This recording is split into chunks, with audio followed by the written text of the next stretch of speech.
Well, PRD was always a father figure, not only to me but to all of us.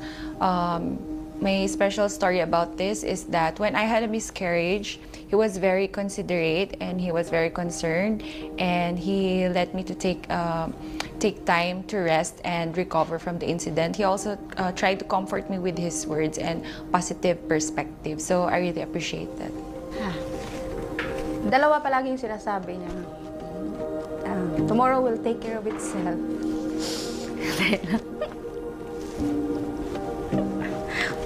Buisit. At yung there always time for everything. Na yung buhay talaga, may panahon. Minsan nasa taas ka, minsan nasa baba. Kaya dapat maging humble ka lang talaga palagi.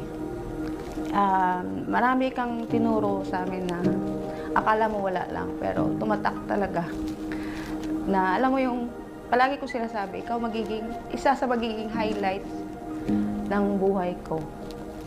Thank you sa trust, sa pagbigay ng chance para mag-serve, hindi lang sa iyo, pero sa Pilipinas din. Kayo po, Mayor, ay naandun parati. Kahit wala po kayong kailangan sa amin, naandyan kayo po.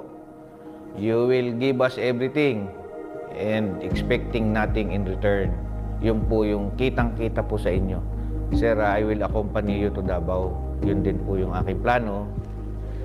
I will not expect anything anymore. Just serve my remaining career in Davao with you. I'm really, really proud to have the honor to work with you as your aide.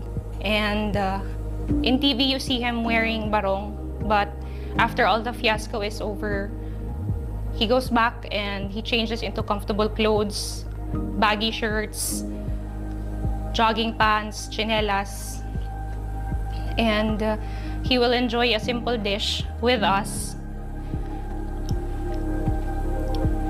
He is the kind of person na pag nakikita mong kumakain, sobrang ganado. Kahit na yung ulam bulad, parang pati ikaw gaganahan kasi papaisip ka, parang sarap ng bulad, kakain na lang din ako. So seeing him like that, na simple pleasures in life, he enjoys very much.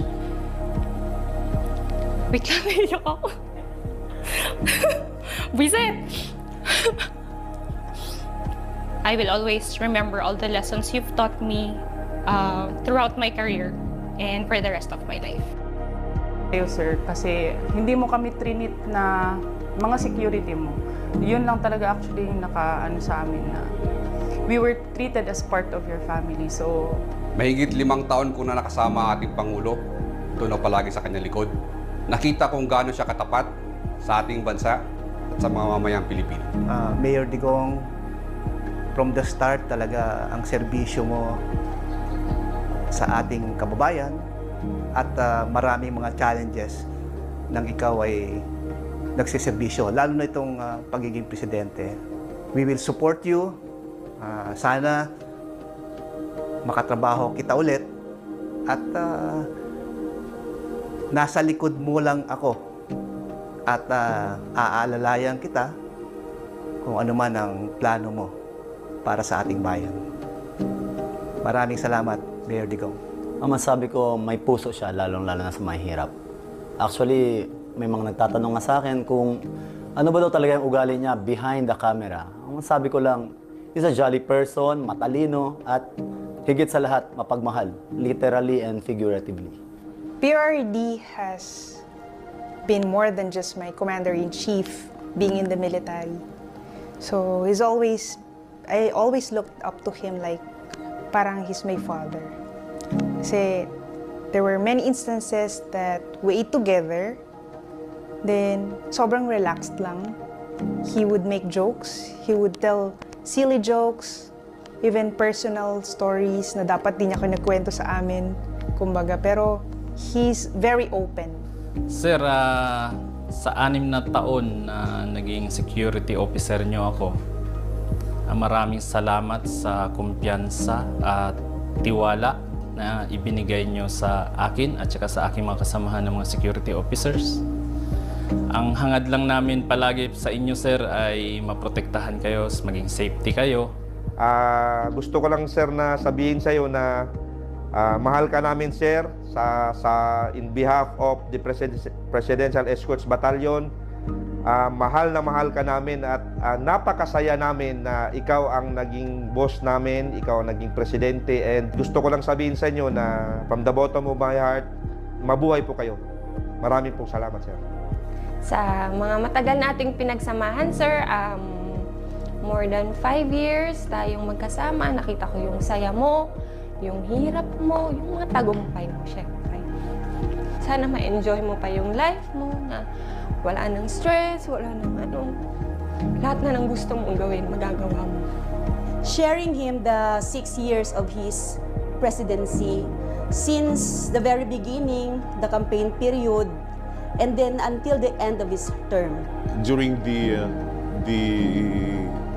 remaining years of our lives, no, na makikita ko pa rin na mahal na Pangulo natin na nagsiservisyo sa bayan at nabibigay ng guidance sa mga sumusunod sa kanya. Sana palagi ka pong nandyan.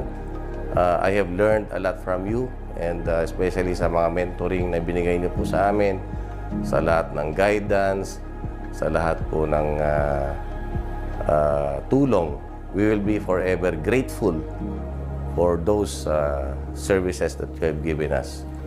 You're one of the best tatay, sa totoo lang. Sana, sir, mas mahaba pa yung time na ikaw ang presidente. Kasi you have done a lot. And sana ipagpatuloy nung sino man yung papalit sa inyo, yung mga numpisan mo. Ako magpasalamat kay naghatag ka sa amo og hope. Wala ka kabalo, sir, pero idol jud ti ka, sir. Kasi idol kay ti ka, sir, dili kay tungod sa imong leadership o sa imong nabuhat sa amo, kundi tungod sa imong pagkamaayong tao. Naarami permi, sir, mag-support sa imo, ha, sir. Sana, sir, hindi mo kami makalimutan kahit na hindi na kami mag-work for you. Malapit na kasi, and sana, sir, parati kang healthy kasi pag happy ka, iba kasi yung dating ng smile mo, sir, pag happy ka na, giging happy din kami parati. And, sir, bata mo ako forever. Para sa akin, isa sa natutunan ko kay PRRD ay yung pagiging mabait, pagbibigay respeto sa kanyang mga security. As commission officer, pili ko po itong tularan at ma-apply ko po sa aking nasasakupan. Sir, boss, my idol in public service, maraming salamat po sa iyo sa lahat ng natutunan ko po sa iyo. Mayor, dili pa diri nahuman ang imong pagserbisyo sa atong mga kaigsuunan. Kaya ko, gikan sa imong kasing-kasing, magserbisyo pa ka hangtod 100 years old, hangtod 200 years old. Kay tungod, pinalangga nimo ang atong mga kaigsuunan.